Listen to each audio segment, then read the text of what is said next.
Shalom Ibu Bapak Sidang Jemaat yang dikasihi dan diberkati oleh Tuhan kita Yesus Kristus. Nas yang diperhadapkan bagi kita pada saat ini yaitu diambil dari Efesus 3 ayat yang ke-14 sampai yang ke-21.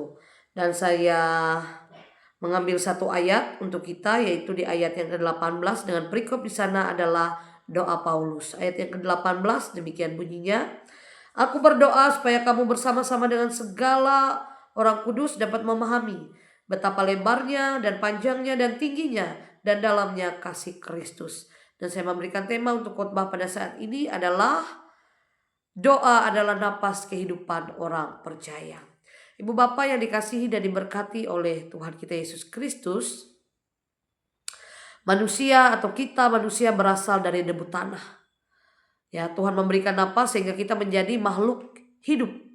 Nah, tanpa napas itu maka kita pasti mati. Nah, doa adalah napas kehidupan orang percaya. Tanpa doa kita pun akan mengalami kematian rohani tadi. Doa bukan hanya sekedar praktek dan cara beragama, tetapi doa adalah sebuah relasi iman kita. Bahkan kuasa doa dapat mengubah orang percaya dalam kehidupannya. Ibu Bapak yang dikasihi dan diberkati oleh Tuhan kita Yesus Kristus, Paulus senantiasa berdoa untuk jemaat sejalan dengan tugas dan pemberitaan Injilnya. Bahkan Yesus juga berdoa. Dan pekerjaan pemberitaan Injil ya tidak hanya sekedar pelayanan yang juga dimulai dengan doa yang utama. Sehingga pelayanan yang dilakukan dikerjakan boleh berjalan dengan baik. Paulus sujud kepada Allah sebagai ungkapan syukur karena kasih karunia Allah dan kesatuan hidup orang percaya. Paulus bersujud kepada Bapa dikatakan pada saat itu. Sikap sujud itu bukannya sekedar karena posisi atau cara berdoa, tetapi sikap hati yang penuh hormat, bahkan merendahkan diri di hadapan Tuhan dalam Allah yang menjadi Bapa bukan hanya bagi orang Yahudi, tetapi juga Bapa bagi semua bangsa dan kaum.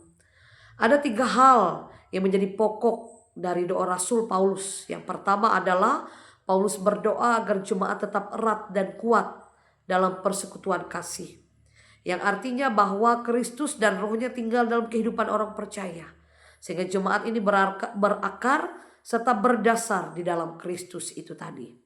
Kemudian yang kedua, Paulus berdoa agar jemaat dapat mengenal dan memahami betapa lebarnya dan panjangnya dan tingginya dan dalamnya kasih Kristus itu tadi. Penggunaan betapa ini tadi menunjukkan sesuatu yang besar dan tidak ada batasnya. Lebar, panjang, tinggi dan dalam kasih Kristus, berlimpahnya dan tak terukur kasih Kristus yang melampaui segala pengetahuan manusia ini tadi. Nah, Ibu Bapak sidang jemaat yang dikasih oleh Tuhan, itu yang kedua. Kemudian yang ketiga, Paulus berdoa agar orang percaya dipenuhi dan dalam seluruh kehidupannya dipenuhi oleh kasih Allah. Artinya jemaat mengalami pembaharuan hidup dalam teladan Kristus ini tadi. Yang di akhir doanya Paulus mengungkapkan puji-pujiannya atas pekerjaan kasih Allah yang jauh lebih banyak dari yang didoakan dan dipikirkannya. Kasih Allah itu dinyatakan dengan luar biasa sehingga dalam doa pun luar biasa juga diungkapkan kasih Allah itu dalam kehidupan kita. Nah, dari doa Paulus bagi jemaat di Efesus, mari kita belajar bahwa doa menjadi kekuatan bagi Paulus dalam pemberitaan Injil. Bahkan dalam kesesakan, sekalipun Paulus tetap bertekun dalam doa. Paulus tidak berdoa bagi dirinya sendiri, ya.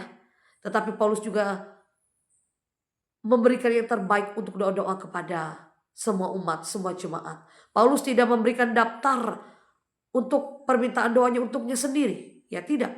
Tapi Paulus percaya ia mendoakan untuk semua orang.